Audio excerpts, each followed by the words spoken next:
Welcome to EngVibes Conquering Confusing Words. Hey guys, welcome back to EngVibes. It's your girl Ali, and let's be real, English can be super confusing sometimes. Like seriously, who decided that there, and there should all be words? It's a recipe for disaster.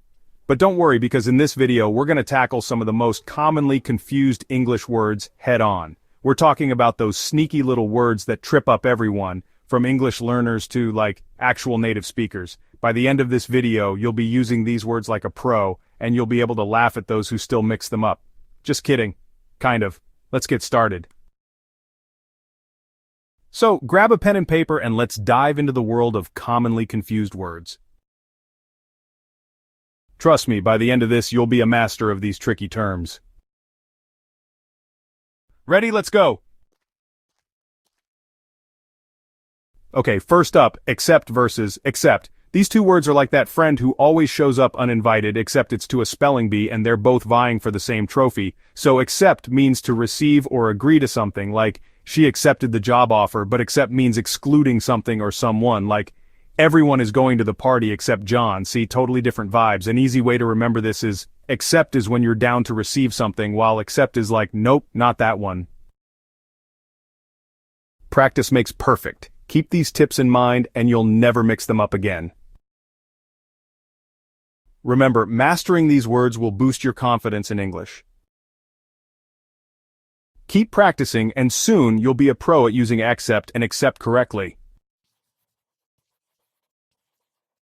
Next up, we've got farther versus further. Now these two are tricky because they both have to do with distance. It's like they're playing a game of how far can we confuse you. But don't worry, I'm here to break it down. Farther is all about physical distance, like actual miles you can measure. Think, he ran farther than his friend. On the other hand, further is for figurative or abstract distance, like when you need to discuss something in more detail. For example, we need to discuss this further. So, basically, if you can measure it with a ruler or like your car's odometer, use farther. If you're talking about ideas and concepts, go with further. Let's recap. Farther equals physical distance. Further equals abstract or figurative distance. Remember, if you can measure it, it's farther. If it's about ideas or concepts, it's further. And there you have it! Distance dilemma solved! Alright, let's talk about who versus whom. This one's a classic, and honestly, it trips up even the best of us, but once you get it, it's like riding a bike, a very grammatically correct bike. So who is used as the subject of a sentence or clause? It's the one doing the action. Think, who is coming to the party? On the other hand, whom is used as the object of a verb or preposition?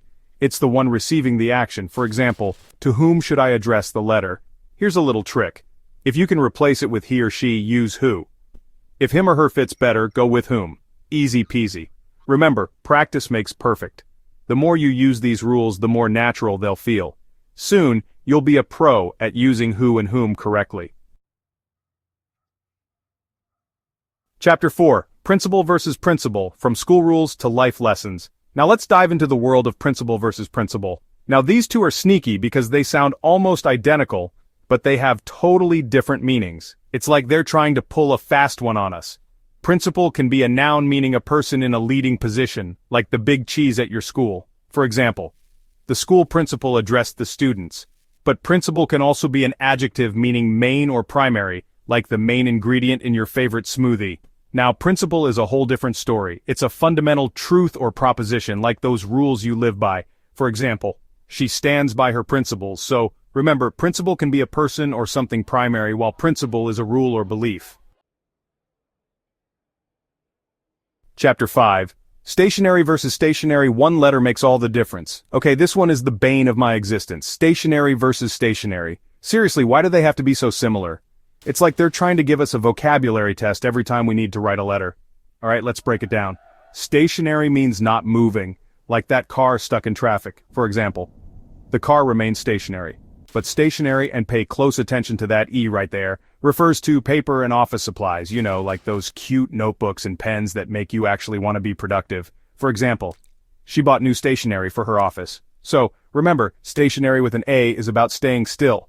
while stationery with an E is about envelopes, paper, and all things officey.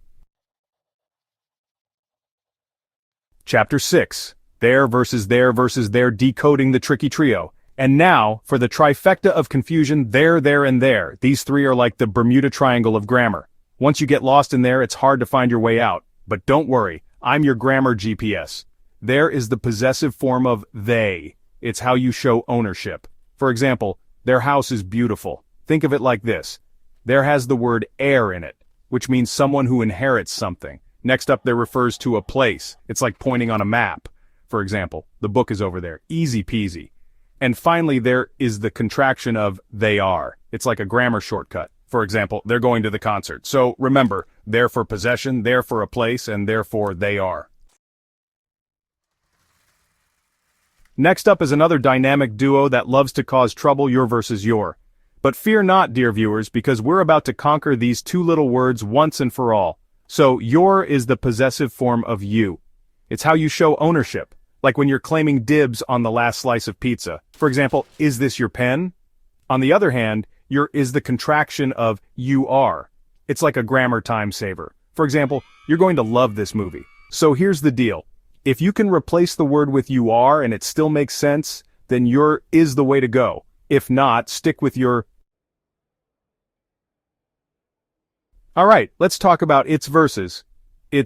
These two are like those identical twins where one is always trying to steal the other's thunder. The key difference? That sneaky little apostrophe. So, its is the possessive form of it. It's how you show ownership, but without that extra apostrophe. It's like saying, this thing belongs to that thing, but in a more grammatically correct way. For example, the cat licked its paw. Now its is the contraction of it is, or it has. It's like a grammar shortcut, but with an apostrophe this time. For example, it's raining outside. Remember, it always means it is or it has. If you can't replace it with one of those, then you need to use its without the apostrophe.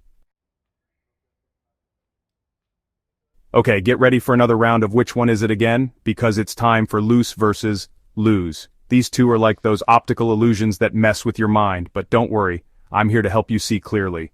Loose means not tight or free from constraints. Think of it like those comfy sweatpants you love to wear. For example, the screw is loose.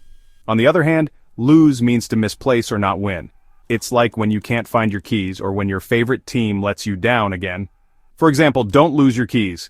Here's a little trick to remember the difference. Loose has two O's, just like the word too loose.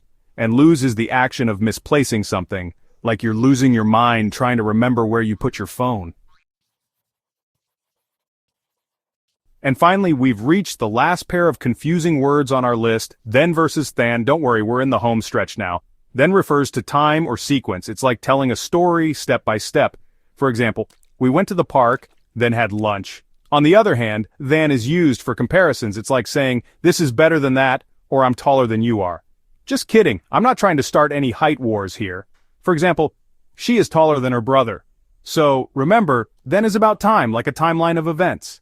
And than is about comparison, like weighing your options or sizing things up. And there you have it, folks. We just tackled 10 sets of commonly confused English words. How are you feeling? Like a grammar genius? I knew you could do it. Remember, understanding these words can seriously up your English game. Don't be afraid to practice using them in sentences like when you're texting your friends or writing that super important email. The more you use them, the more confident you'll become. And hey, if you found this video helpful, don't forget to give it a big thumbs up, subscribe to EngVibes for more awesome English lessons, and hit that notification bell so you don't miss a single one. And as always, let's keep the conversation going in the comments below. Did I miss any confusing words that drive you crazy? Share your thoughts, your struggles, your grammar triumphs. I love hearing from you guys.